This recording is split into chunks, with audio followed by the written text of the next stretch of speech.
Sa video na ito ay pag-uusapan po natin ang isa sa mga pinag-uusapang tanong ngayon dito sa crypto community. At ito po ay ang tanong kung bakit hindi pa rin umaakyat ang presyo ni XRP. Marami po ang mga umaasa, lalo na pagkatapos ng mga legal wins ni Ripple laban sa SEC na bigla itong magsusurge pataas. Pero kahit nasa paligid po ito ng presyong $2, tila natutulog pa rin si XRP. Sa kabila ng kanyang malaking potensyal, marami pa rin po ang nagtatanong, ano ba ang pumipigil sa kanya? Kaya sa video na ito ay bibigyan po natin yan ng mas malalim na paliwanag. Ayan, sa pamamagitan po ng 7 dahilan na ibinahagi ng isang kilalang engineer dito sa XRP community na si Ginoong Vincent Van Code. Siya po ay isang respetadong software engineer na matagal nang sumusubaybay sa galaw ni XRP.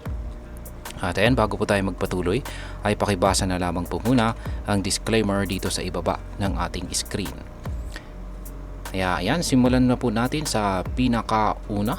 Ayan, at ito po ay tungkol sa regulatory uncertainty ni XRP. Ayan, kahit nanalo si Ripple laban sa SEC. Kaya ayan, oo, tama na halos tapos na or patapos na po ang laban ni Ripple kontra sa SEC. Pero hindi pa rin ito ganap na kapanapanatag. Bakit kamo? Kasi may mga detalye sa kasong ito na hindi pa lubusang natatapos. May mga posibilidad pa raw ng reversals o dagdag na fines or multa. Kaya naman kahit favorable na ang direksyon ng kaso, ang mga institutional investors ay nagdadalawang isip pa rin. Ang appeal po ay kasalukuyang naka-hold at naghihintay pa ang lahat sa final na decision kung babawasan nga ba ng SEC ang parusa at kung aalisin na ang ban sa institutional sales ni XRP. Pero tandaan po natin, si Judge Annalisa Torres ay siya pa rin ang may final na decision dito. Sabi nga ng ilan, posible pa rin na tumagal ang issue ng hanggang taong 2027 kung ibabalik po ito sa korte. Yan. Pangalawa ay yung global market tensions. Yan, ang global market headwinds. Yan, at paano po ito nakakaapekto sa presyo ng XRP. Sa panahon natin ngayon ay hindi lamang po basta crypto ang nagdidikta ng presyo ng XRP. May mga global issue din. Yan, meron ding mga global issue na dapat isaalang-alang natin gaya po ng global trade tensions. Dagdag pa riyan ay ang matinding dominance ni Bitcoin sa market at ang pagtaas ng demand para sa mga stable coins gaya ni USDT at saka USDC. Alam naman nating lahat na ang pinaka-core use case ni XRP ay para sa mabilis at murang bayad o remittance. Pero ang dami na ngayong kumpanya ang lumilipat sa paggamit ng stable coins dahil po sa kanilang price stability. Dahil dito ay nababawasan po ang demand para kay XRP. Yan, pangatlo ay sa tokenomics naman po nitong si XRP. Yan, ayon po kay Ginoong Van Code, isa pong malaking issue ang high circulating supply ni XRP. Sa ngayon ay nasa 58 billion XRP tokens ang umiikot sa market.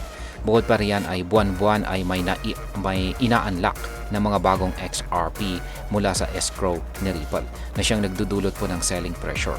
Ibig sabihin ay kahit may mga bumibili, parang binabaha pa rin tayo ng supply kaya hindi tumataas ang presyo.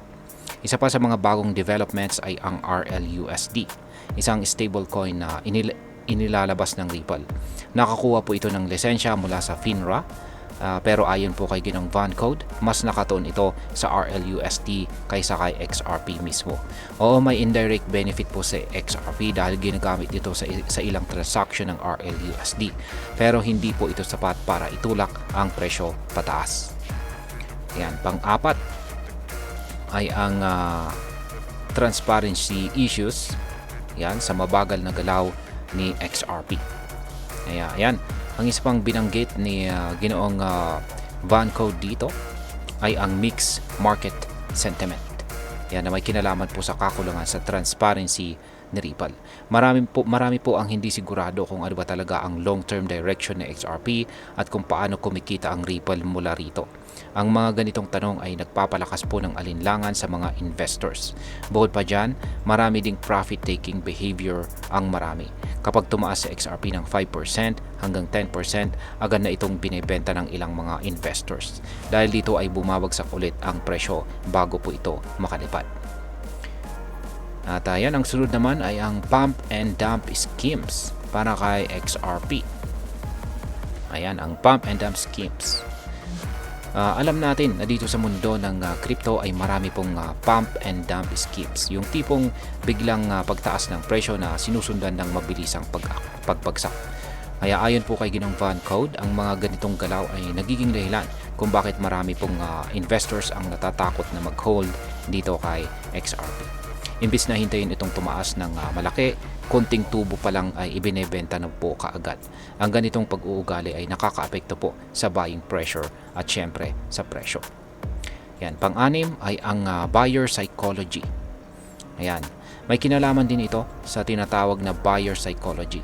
Ibig sabihin ay ang mindset ng mga tao pagdating po sa presyo ng XRP ay yan, ilang taon ding nating nasaksiyan na nasa 0.50 lang itong sa XRP. Kaya noong nasa $2 na po siya, parang marami pa rin ang nag-aalangan bumili. Parang feeling nila mahal na kahit na objectively ay mura pa rin ito kung ikukumpara sa ibang mga coins na may mas mababang utility. Yan, ang panghuli or pangpito ay ang pag-asa. Ayan. Pag-asa, may pag-asa pa ba or wala na bang pag-asa si XRP? Ayan. Sabi po na Ginong Van Code, lahat ng 7 dahilan na ito ay base lamang po sa perception. Hindi raw ito sapat na basihan para pagdudahan ang long-term value ni XRP. Para sa kanya, si XRP ay isang buy it and store it away na token. Ibig sabihin ay hindi para sa mabilisang kita kundi para po sa mga may pasensyang maghintay. Dagdag po niya ay kailangan lang ng oras para makita ang full impact ng ginagawa ng Ripple sa likod ng eksena. Malaki raw po ang potensyal na bigla itong sumabog kapag naging favorable ang market conditions. At ngayon ay pag-usapan naman po natin ang maaaring maging epekto nito para sa atin bilang mga Pinoy crypto traders at investors na XRP. Yan, ang mabagal po na pag-angat ng XRP ay maaaring magdulot po ito ng frustration. Pero sa kabilang banda, maaari rin po itong maging opportunity. Kung maniniwala po tayo sa long-term vision na Ripple, ngayon na po ang tamang panahon para mag-ipon ng XRP habang nasa mababang presyo pa ito, lalo na kung pang long-term hold ang ating plano. Para naman sa mga naghahanap ng mabilisang kita, baka hindi ito ang tamang coin sa ngayon. Pero kung willing ka pong maghintay at tiwala ka sa technology at team ng Ripple, maaari po itong maging isa sa mga pinakamatibay nating investment sa future. Ngayon bilang panghuli ay ang masasabi ko naman po rito ay si XRP ay parang isang sleeping giant. Maaring ngayon ay tahimik lang siya at hindi gumagalaw, pero hindi ibig sabihin na wala na po siyang ginagawa. Ang legal battle niya ay halos tapos na. Ang adoption po ay patuloy na lumalawak at ang technology po niya ay napatunayan ng mabilis, scalable at saka efficient. Ang hamon ngayon ay perception kung paano po natin siya tinitingnan. Kung ang mga balakid na ito ay perception lamang, ibig sabihin ay kaya natin itong lampasan sa tamang panahon. Basta't may tiwala po tayo sa fundamentals at handa po tayong maghintay, maaari pong may magandang reward sa dulo ng lahat ng ito. At ayan, hanggang dito na lamang po tayo sa video na ito mga ka-crypto. Marami pong salamat sa panonood. Ingat po tayo lagi at God bless po sa ating lahat.